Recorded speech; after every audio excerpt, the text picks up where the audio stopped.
본문을 옆에 14장만 읽었습니다만 전체적인 내용을 봐서는 이제 13장, 앞에 있는 13장의 내용도 함께 살펴봐서 이어질 내용입니다. 우선 13장에는 이스라엘이 남과 북으로 분열된 후에 북이스라엘의 여로보암과 남유다의 아비야가 이제 크게 군사적으로 충돌하는 하나의 그 같은 신앙 공동체인 이스라엘 안에서 서로 분열되어 싸우는 그런 장면이 소개됩니다. 물론 남유다 왕국의 아비야가 하나님을 온전하게 믿는 신앙을 가지고 타락하고 부패한 신앙을 가졌던 여로보암의 군대를 물리치는 그런 내용이 13장에 소개됩니다. 자, 오늘의 본문은 그 아비야의 아들이었던 아사가 또 동일한 믿음의 사람으로 신실한 신앙을 가진 유다 왕국의 왕으로서 이제는 그 같은 신앙 공동체인 북이스라엘이 아니라 이방 왕의 구수의 왕이었던 세라가 어마어마한 100만 명의 군대를 끌고 오는 외침을 맞아서 큰 시련을 겪고 또 이기는 그런 내용이 소개되고 있습니다. 결국 13장은 내부적인 싸움, 그리고 14장은 외부로부터 오는 도전을 하나님의 백성 공동체로 어떻게 이겨나가는가라는 부분에 대한 내용을 그렇게 소개하고 있음을 우리가 볼 수 있는 것이죠. 사실 모든 우리 인간들은 누구나 할 것 없이 언제나 평화와 안정을 희망합니다. 그리고 늘 삶 속에서의 평안함과 형통함을 소망하지요. 하지만 아담과 하와가 하나님 앞에 범죄하여 타락한 이후에 인류의 모든 역사는 그야말로 죄와 전쟁으로 얼룩져 있고 인간의 삶 자체는 절망과 죽음, 증오와 다툼, 미움과 불화로 더없이 깊게 물들어 있음을 우리가 돌아보게 됩니다. 그리고 이러한 인간의 실존적 삶의 모순과 그 어두움은 무엇보다도 인간이, 부패한 인간, 타락한 인간이 얼마나 자기중심적이고 이기적인 존재인가를 더없이 극명하게 드러내주는 그런 증거가 될 것입니다.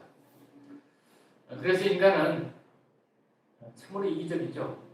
자기 자신의 삶이 편안하고 자기 집안이 평안하고 또 자기가 속한 관계와 공동체가 그저 별다른 문제 없이 화목하기만 하면 다른 사람이 겪고 있는 고난과 고통과 시련이 어떠하든 이웃이 겪고 있는 불화와 발목과 갈등이 무엇이든 또 나와 상관없는 다른 인간 공동체가 다른 인간관계가 겪고 있는 그리고 직면하고 있는 어려운 문제들이 무엇이든 특히 우리가 당하지 않고 있는 큰 전쟁과 내전과 사륙과 그런 무자비한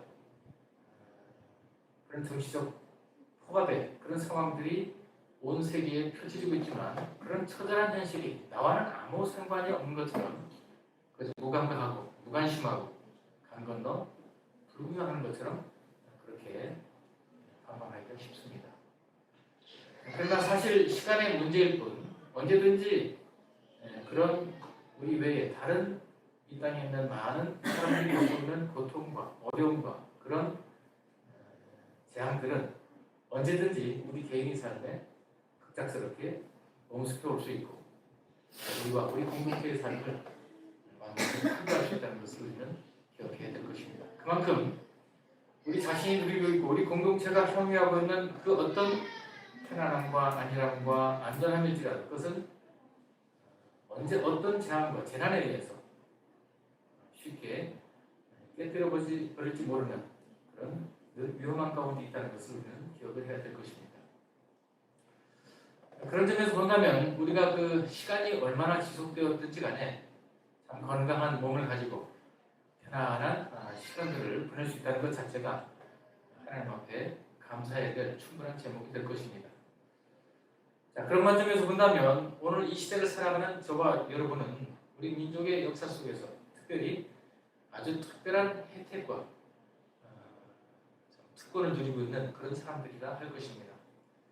참으로 숱한 전쟁들, 수많은 전쟁들이 쉴 날이 없었던 이 한반도에서 물론 아직도 긴장과 불안이 늘 상존하고는 있지만 그래도 평화와 화해 모두가 반세기 이상 지속되고 있는 이 짧은 시기를 저와 여러분의 몫으로 참 살아갈 수 있다는 것은 그 자체가 바로 특별한 하나님의 은총임이 분명합니다. 그것만으로도 우리는 하나님 앞에 큰 감사를 돌려드려야 마땅할 것입니다. 그 중에서도 무엇보다 살아계신 하나님이 존재하신다라는 것을 확신하면서 살아가는 신자된 저와 여러분이 때마다 성령의 도우심을 통해서 주시는 지극한 하나님의 평화, 하늘의 평화를 조금이나마 이 땅에서부터 맛보며 누릴 수 있는 신자로서 구원받은 하나님의 백성으로서 살아갈 수 있다는 이 인생의 경험은 사람이 땅에서 발을 딛고 살아가는 와중에서 경험할 수 있는 복 중에 가장 큰 최고의 복이 아니었을 것입니다. 자, 오늘 본문 1절부터 7절을 보시면 쉼 또는 안식을 뜻하는 평안이라는 샬롬이라는 단어가 4번 반복되어서 나타나고 있습니다. 이것은 그만큼 아사왕이 다스렸던 그 시대가 유다 왕국에 있어서는 특별히 너무도 큰 평안과 형통함이 넘치는 시대, 번영과 풍요가 가득 찬 시대였다는 점을 암시해 줍니다. 특별히 2절부터 5절을 보시면 아사왕의 시대에 그처럼 아사왕과 유다 백성들이 큰 평화와 지극한 번영을 누리게 되었던 그 원인, 그 근원이 무엇인지를 분명하게 밝혀주고 있죠. 그것은 참으로 하나님의 평화, 하나님과의 회복된 관계로부터 오는 진정한 쉼과 안식이었다라는 점을 우리에게 분명하게 가르칩니다. 하나님과 회복된, 깨어졌던 하나님과의 관계가 다시 복원된 상태에서 그들에게 주어졌던 참된 하늘의 평강이었다는 것입니다. 무엇보다 모든 우상 숭배를 폐지하고 그 본거지들을 철저하게 회파하고 철폐한 이 아사왕의 과감한 종교적인 개혁 정책들은 솔로몬 왕의 치세 말기부터 시작된 그 혼합주의적 신앙이 아주 절정에 다다랐던 그 세대에 모든 그 타락한 시대 정신과 오염된 가치관에 정면으로 맞섰던 정말 하나님 앞에서 용기 있었던 아사왕의 훌륭한 믿음의 선택이었다는 것이죠. 그야말로 완전히 깨어진 상태로 방치되어 있던 하나님과의 관계를 온전하게 회복하고 그 하나님과의 화해를 통해서 그 하나님과의 평화를 강렬하고도 강력하게 추구했던 이 아사왕, 그에게 그리고 그의 백성들에게 오늘 본문에서처럼 놀라운 번영과 평강과 그 태평성대의 형통함이 주어진 것은 너무도 당연한 복이라고 볼 수 있습니다. 하지만 그런 태평성대가 소개되고 있는 1절부터 8절까지 내용 다음에 바로 9절부터 보시면 또 다른 참혹한 큰 전쟁의 위기가 닥쳐오고 있음을 볼 수 있습니다. 너무도 엄청난 큰 전쟁의 참화의 어두운 그림자가 다시 드리워지고 있는 이런 상황 속에서 우리는 아사왕과 그의 백성들이 누렸던 이 표면적인 쉼과 안식이 얼마 지속되지 못했다는 것을 우리가 알 수가 있습니다. 바로 여기에서 우리는 한 가지 의견을 즉시 품게 되죠. 자, 남다르게 하나님을 향해서 이처럼 높은 충성과 헌신을 보이면서 아주 치열하고도 진지한 경건과 신앙으로 무장되었던 이 개혁군주인 아사왕이 다스리는 시세 동안에는 최소한 그 유다 왕국이 그 국가적인 평강과 번영과 안정을 좀 계속 누릴 수 있어야 되지 않겠나. 아사왕이 죽기까지는 그래도 유다 왕국이 늘 그런 평화와 번영을 부과하는 것이 마땅하지 않나라는 생각을 우리가 하게 되는 것이죠. 왜 하나님은 그렇게 충성스러운, 정말 하나님을 철저하게 믿고 모든 우상 숭배를 다 멸절시키는 그런 올바른 진지한 신앙을 추구하는 아사왕의 시대에 왜 이런 참혹한 전쟁을 또 일어나게 하는 것일까요? 하지만 이와 같은 질문 앞에서 우리가 조금 물러나서 생각해 보게 되면 하나님께서 우리에게 주시는 하늘의 참된 평화라는 것이 그저 아무런 소음도 없이 조용하고 아무런 소란함도 요란함도 없는 그런 정막한 상태인 것으로 오해하는 것은 큰 착각이라는 것입니다.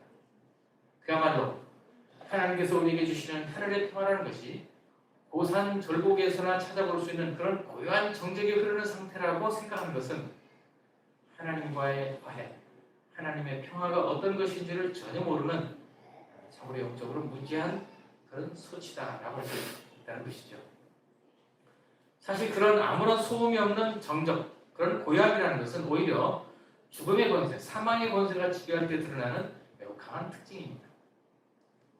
따라서 우리가 오늘 본문을 통해서 명백하게 인식해야 될 매우 중요한 교훈 한 가지는 하나님의 평화, 하나님과의 화해라는 것은 그저 세속적인 차원에서 무조건적인 외면적인 어떤 안정이나 편안함이나 형통함이 계속되는 또는 그것을 보장해주는 그런 안전장치가 결코 아니라는 것입니다. 오히려 하나님의 평화, 하나님과의 화해 속에는 내적인 치열한 다툼과 갈등, 13장에서 소개되고 있는 같은 신앙 공동체인 남북 이스라엘과 유다가 치열하게 싸울 수밖에 없는 그런 내적인 갈등과 다툼이 있는 것이고, 또 외적인 격렬한 투쟁과 싸움이 내포되어 있다. 오늘 본문 9절 이하에서 소개되고 있는 구스왕의 100만 대군이 쳐들어오는 이런 외적인 저항과 도전 속에서 격렬하게 투쟁을 해야 되는 그것이 바로 하나님의 평화의 일부다라는 것입니다. 예수님께서도 이 부분을 분명하게 언급해 주셨습니다. 마태복음 10장 10절 30 마태복음 10장 34절 보시면 이런 예수님의 말씀이 나오고 있습니다. 10장 34절의 말씀입니다. 내가 세상에 화평을 주러 온 줄로 생각하지 말라. 화평이 아니요 검을 주러 왔느니라. 진정한 하나님의 평화, 하늘의 평화는 오히려 표면적인, 세상적인 안일한 그런 화평이 아니라는 것입니다. 사실 이 땅에서 우리가 누리고 우리가 허락받은 하나님의 평화는 언제나 죽음의 침묵이 아닙니다. 오히려 살아있는 소동이죠. 여러분, 마태복음 2장 3절에 보시면 예수님이 태어나신 후 몇 년 지났을 때 동방에서 박사들이 예수님을 경배하러 옵니다. 그 박사들이 뭐라고 그랬어요? 유대인의 왕으로 오신 이가 누구냐? 그 왕이라는 건 평화의 왕을 얘기하는 거거든요. 힘에 의한 평화, 무력에 의한 평화를 펼치고 있는 당시에 가이사, 로마의 가이사가 이루어놓은 그런 힘에 의한 평화가 아니라 참된 하나님의 평화, 진정한 하늘의 평화를 갖고 내려오시는 왕, 만왕의 왕이신 예수가 태어난 그것을 물었을 때 어떤 일이 일어나나요? 큰 소동이 일어납니다. 예루살렘에 큰 소동이 일어나죠. 하나님의 평화를 가지고는 만왕의 왕이 오셨는데 세상은 소동합니다. 야단납니다. 혼란을 겪습니다. 그만큼 하나님의 평화, 하늘의 평화라는 것은 역동적이고 생명력 있는 믿음의 투쟁, 신앙의 싸움을 통해서만 구현될 수 있는 것이다라는 점을 우리는 기억해야 될 것입니다. 따라서 하나님의 평화, 하나님과의 화해를 우리의 삶의 최우선적인 과제로 올려놓고 그것을 최우선 순위의 목적으로 살아가는 모든 하나님의 백성들은 항상 이 두 가지 측면에서의 전쟁, 즉 내부적인 갈등과 모순, 그리고 외부로부터 오는 저항과 도전을 동시에 맞받아서 쳐부셔야 되는 그런 만반의 태세를 늘 준비하고 있어야 된다는 것이죠. 앞에서 미리 소개한 대로 오늘 본문에 앞선 역대하 13장은 하나님의 평화를 추구하는 하나님의 백성 공동체가 반드시 겪어내야 되는 내적인 갈등의 한 유형을 보여줍니다. 이스라엘이 남북으로 나뉘어서 북이스라엘은 하나님을 믿는다고 하지만 이방의 우상 숭배와 뒤섞여버린 혼합주의 신앙으로 타락해버리고 그 타락한 신앙을 추구하는 자들이 순전한 신앙을 추구하는 남이나 왕복을 파멸시키기 위해서 쳐들어오는 여로보암의 전쟁이 시작이 됩니다. 이런 내적인 갈등이 하나님의 평화를 이루는 데 있어서는 어쩔 수 없이 일어나는 것이다. 그리고 오늘 본문 9절 이하에서 하나님의 평화와 하나님과 화해를 누리고 있는 믿음의 사람들이 결코 피해갈 수 없는 세상으로부터의 외적인 큰 도전과 시련이 반드시 있다는 점에서 우리는 그 세상으로부터 오는 도전 앞에서 믿음으로, 신앙으로, 말씀으로 싸워 이겨야 되는 그런 사명이 존재한다는 것을 분명하게 가르칩니다. 바로 이와 같은 동일한 원리에 따라서 우리 개인 신앙도 마찬가지죠. 개개인의 우리의 신앙인의 삶에 있어서도 자아와의 싸움, 자기 부인이라는 내적인 영적인 투쟁을 통해서 우리는 끊임없이 거룩하게 변화되고 성화되어가는 그런 과정을 우리는 겪을 수밖에 없습니다. 로마서 12장 1절이 바로 이것을 우리에게 요약해주는 말씀이죠. 로마서 12장 1절. 그러므로 형제들아, 내가 하나님의 모든 자비하심으로 너희를 권하노니 너희 몸을 하나님이 기뻐하시는 거룩한 산 제물로 드리라. 이는 너희가 드릴 영적 예배이라. 우리가 하나님의 평화를 우리의 것으로 누리기 위해 우리가 내적으로 끊임없이 하나님의 영, 성령의 도우심을 통해서 거룩하고 정결하게 주님 앞에 서 있을 수 있는 그런 내적인 끊임없는 성화의 싸움, 믿음의 싸움을 해야 된다는 것을 가르치고 있는 것이죠. 또한 공동체적으로도, 교회 공동체적으로도 지속적으로 교회가 하나님의 거룩하심을 보존하기 위해서 내적인 쇄신과 갱신의 노력을 통해 순전하고 진실한 신앙이 유지되고 보존될 수 있도록 늘 하나님의 말씀 앞에서 성찰하고 그것을 돌아보는 그런 개혁의 기세를 결코 늦춰서는 안 된다는 것이죠. 오늘날 한국 교회가 바로 이 싸움을, 이 내적인 싸움에서 늘 무릎을 꿇고 그것을 포기해오는 무력한 모습을 보이는 바람에 오늘날 세상 앞에서도 참으로 수치를 당하는 만신창이의 모습을 벗어나지 못하고 있습니다. 세상 앞에서도 손가락질 받을 수밖에 없는 그런 너무도 명백한 온갖 불의와 범죄와 수치스러운 불법에 대해서 그저 무조건 덮어주고 품어주고 안아줌으로써 상호간에 서로의 욕망과 욕심을 채워주는 데 바쁘고 그것을 위해서 서로 눈 감고 묵인하고 방조하는 바로 그것이 한국교회를 망하게 만든 일이고 그런 과정을 통해서는 결코 하나님께서 원하시는 평화와 참된 하나님과의 화해가 개인적으로든 공동체적으로든 주어질 수 없다는 것입니다. 오히려 때로는 날카로운 하나님의 말씀의 진리의 기술을 가지고 썩어 문드러진 우리 개인의 삶의 그런 죄악된 부분들, 또 교회 공동체적으로 썩어 문드러져 있는 그런 부분들을 과감하게 도려내는 아픔을 감내하고자 하는 그런 진정한 신앙의 용기를 발휘할 때 우리 주님께서 저 여러분에게 명하신 화해와 참된 하나님의 평화와 진정한 사랑을 제대로 우리가 실천하여 누릴 수 있다는 것이죠. 그것도 말씀드리거니와 앞선 역대하 13장에서 남유다 왕 아비야가 북이스라엘 여로보암을 결국 주님의 능력으로 맞서 싸우고 격파해야 했던 것은 바로 이러한 우리 신앙인들 또는 교회 공동체 안에서의 내적인 싸움의 태도, 하나님의 평화를 지키고 보존하고 유지하기 위해서 필연적으로 치러내야 될 내적인 싸움을 가르쳐주고 있습니다. 아울러 하나님의 백성들은 사단의 죽음과 사망의 권세가 지배하는 이 세상으로부터의 완강한 도전과 위협적인 그 저항에 강력하게 맞대응할 수 있는 그런 영역을 우리는 발휘할 수 있어야 됩니다. 바로 오늘의 본문은 바로 이 외적인 도전에 대해서 얼마나 올바르게 대응했는가에 대한 아주 분명한 모본을 우리에게 소개해주고 있습니다.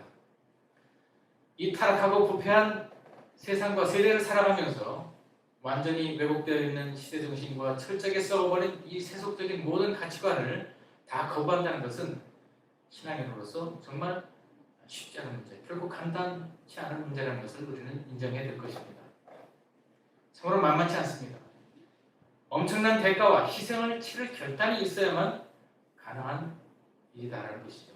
우리가 이미 이 세상에서 가지고 있고 누리고 있고 추구하고 있는 모든 것을 언제든지 다 포기할 만한 그 비장한 결의가 필요한 싸움이 이 외적으로 우리를 무너뜨리고 하나님의 교회를 망가뜨리려는 그런 악한 사탄의 세상적인 도전을 우리가 맞서 싸워야 되는 외적인 영적인 전쟁이다라는 것이죠. 하지만 만일 이러한 영적인 면에서의 내적이고도 외적인 싸움과 그 투쟁을 회피하고자 세상과 하나님 사이에서 양다리를 걸친 채 적당히 타협적인 신앙으로 세상적으로도 만족하고 신앙적으로도 대충 문제없는 그런 식의 회색적인 신앙과 삶으로 만족하고자 한다면 결국 우리는 사탄이 지배하는 그 죽음의 침묵, 사망의 고요함 속으로 거짓된 평화 속으로 우리의 삶을 무기력하게 내버려 던지는 그런 비겁하고 위험한 인생이 될 것입니다. 바울 사도는 하나님의 평화, 하나님의 그 화해를 위해서는 우리 그리스도인들의 삶을 믿음의 싸움, 믿음의 투쟁이라고 그렇게 규정하고 정의하는 데에 전혀 주저하지 않습니다.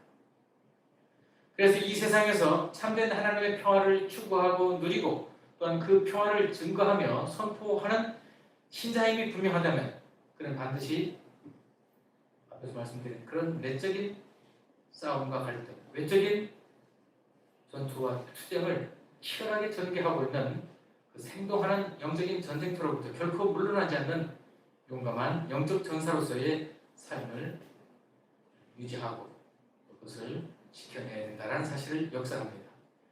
디모데전서 1장 18절, 6장 11절부터 12절, 또 빌립보서 4장 8절 등이 이 사실을 우리에게 가르칩니다.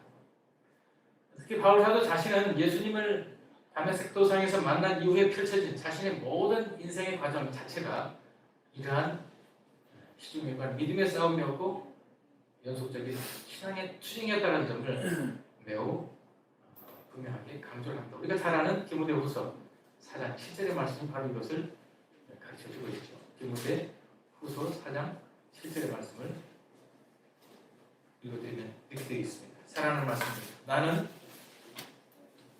선한 싸움을 싸우고 나의 달려갈 길을 마치고 믿음을 지켰으니 선한 싸움을 싸웠다.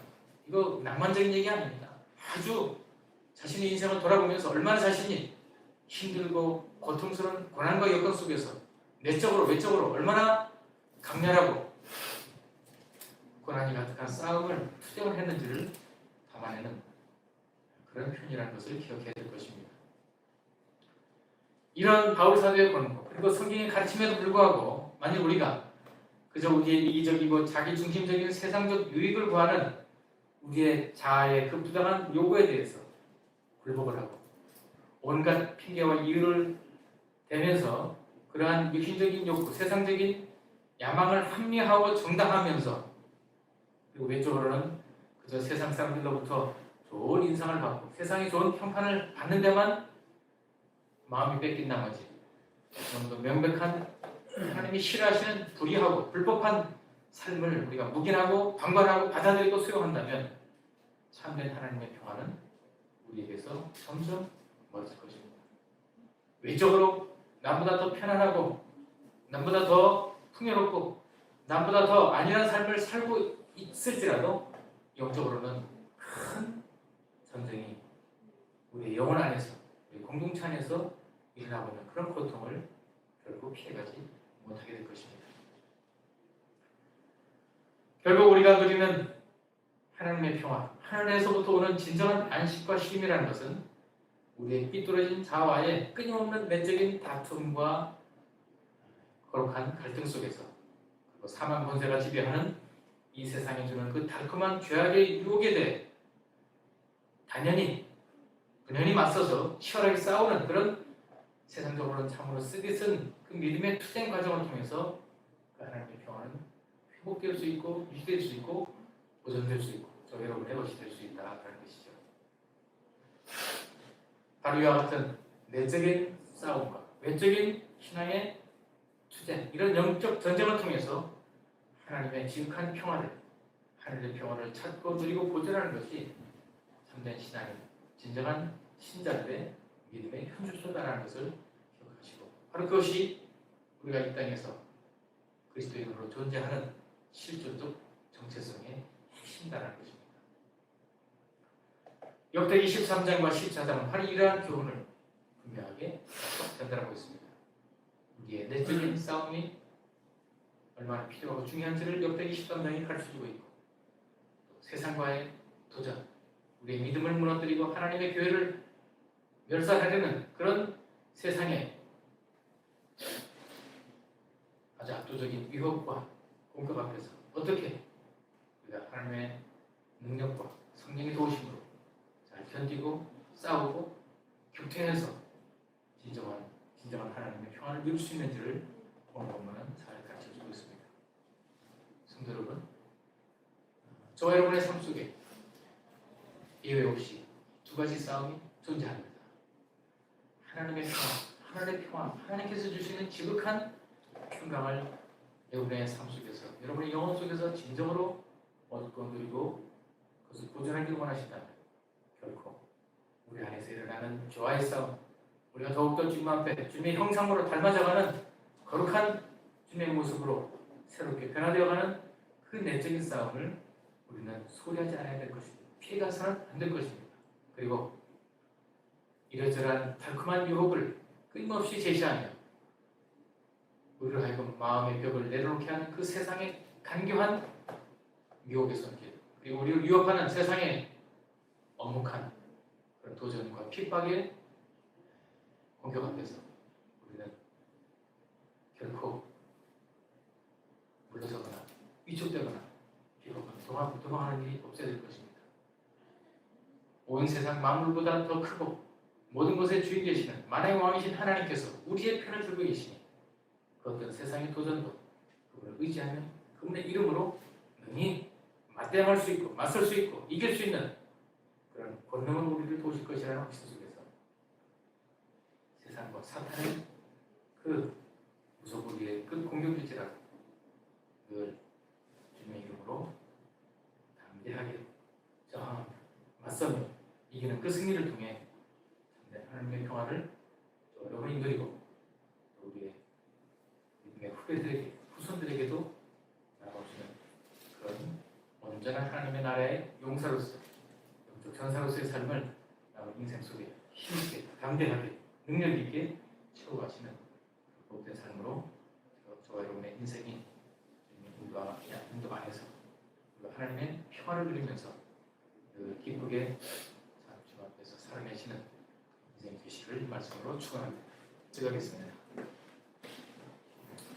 자비로우신 아버지 하나님, 참으로 우리가 하나님께서 주시는 지극한 하나님의 나라의 그 평화, 하나님의 평강을 개인적으로나 교회적으로 누리기 위해서는 우리가 마땅히 치러야 될 내적인 싸움과 외적인 전쟁이 있음을 다시 한번 깨닫습니다.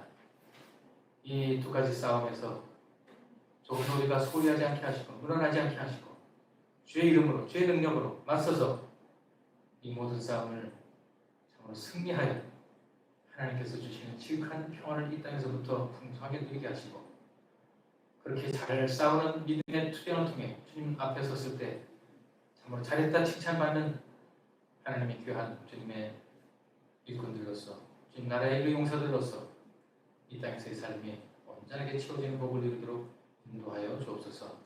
오늘 하루 남겨진 저희들의 인생 속에서 참으로 저희가 지치고 마음이 약해질 때 성령을 통해서 더욱더 우리를 위로하시고 주의 능력으로 더욱 충만케 하시며 말씀을 통해서 우리가 어떻게 참으로 외적인 싸움을 싸워나갈 수 있는지에 대한 지혜를 주시고 또한 우리에게 끊임없이 참 유혹을 가져다 주고 우리를 무너뜨리고자 하는 그런 유혹을 끊임없이 던지는 사탄과 세상의 교묘하고도 그리고 두려운 손길을 말씀으로 잘 분별하여 늘 주님의 능력과 그 은혜를 의지하여 두려움 없이 담대하게 그 모든 싸움을 맞서 싸워나가게 하시고 그 안에서 주시는 주님의 승리를 통해 참으로 지극한 하나님의 평화, 하늘의 안식을 늘 우리의 남은 인생 속에서 넘치도록 누리게 하시고 이것을 세상 앞에 잘 증언하며 또한 우리의 자손들, 우리의 자녀들에게도 이 거룩한 하늘의 평화와 안식을 잘 계승할 수 있는 은혜를 더하여 주시옵소서. 예수 그리스도 이름으로 기도합니다. 아멘.